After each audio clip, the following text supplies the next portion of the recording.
அனைவருக்கும் வணக்கம். கஷ்டத்தை போக்கக்கூடிய ஆனந்தத்தை வீட்டில் தரக்கூடிய அதிபத்த நாயனாரோட கதையை தான் இன்றைக்கி நம்ம பார்க்க போகிறோம். 63 நாயன்மார்களில் முதலாவது நாயன்மாரான அதிபத்த நாயனாரோட கதையை கேட்கலாம் வாங்க. சோழ நாட்டில் நாகப்பட்டினம் கடற்கரைக்கு பக்கத்தில் திருநுளைப்பாடி அப்படிங்கிற இடத்துல மீன் பிடிச்சு வியாபாரம் செய்யக்கூடிய மீனவ சமுதாயமான பரதவ இன மக்கள் வாழ்ந்து வந்தாங்க. அவங்களுக்கு தலைவராக இருந்தவர் தான் இந்த அதிபத்த நாயனார். அதிபத்த நாயனார் அப்படின்னா ஒரு சிறந்த பக்தர் அப்படிங்கிறது பொருள். தன்னுடைய சின்ன வயசுலேருந்தே சிறந்த சிவபக்தராக இருந்து வந்தார்.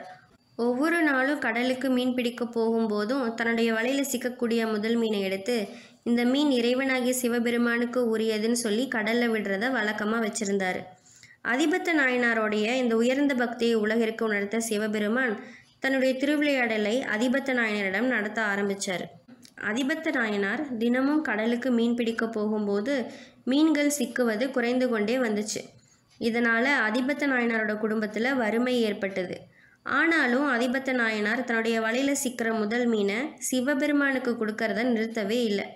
இப்படியே நாட்கள் போயிட்டு இருந்தது. அடுத்து வரக்கூடிய நாட்களில் அதிபத்த நாயனாரோட வலையில் ஒரே ஒரு மீன் மட்டும் சிக்குமாறு விளையாடினார் சிவபெருமான். அதிபத்த நாயனாரும் வழக்கம் போல இந்த மீன் என்னை படைத்த சிவபெருமானுக்கு உரியது, சிவார்ப்பணம் என்று கூறி கடலில் விட்டுட்டாரு.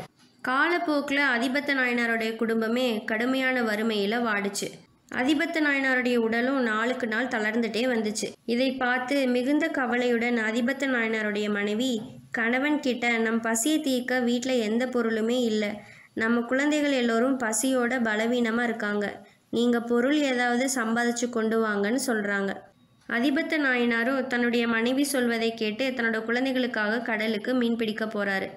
அதிபத்த நாயனார் வீசிய வலையில் நவரத்னங்களும் நவமணிகளும் பதிச்ச ஒரு தங்க மீன் ஒன்று வலையில் மாட்டுச்சு. இதை பார்த்ததும் பக்கத்தில் இருந்தவங்க, அதிபத்த நாயனாரே, இன்னைக்கு உமக்கு ராசியான நாள் தான் போங்க, அதனால தான் நீங்கள் வீசின வலையில் தங்க மீன் கிடச்சிருக்கு, இந்த மீனை கொண்டு போய் உங்கள் மனைவி கிட்ட கொடுங்க, உங்கள் வம்சமே செல்வ செழிப்பாக வாழலாம் அப்படின்னு சொன்னாங்க.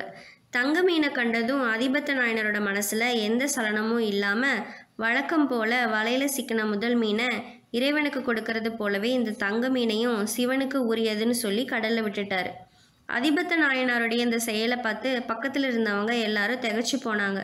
அப்போ தான் சிவபெருமானும் பார்வதி தேவியும் அதிபத்த நாயனாருக்கு காட்சி அளித்தாங்க.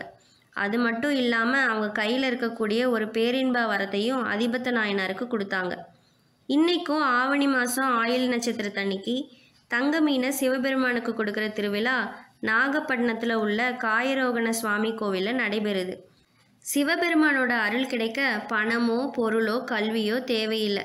தூய்மையான மனமும் இறை அர்ப்பணிப்பு மட்டும் இருந்தால் போதும், சிவபெருமானோட அருள் கிடைக்கும் அப்படிங்கிறது தான் இந்த கதை நமக்கு சொல்லுது.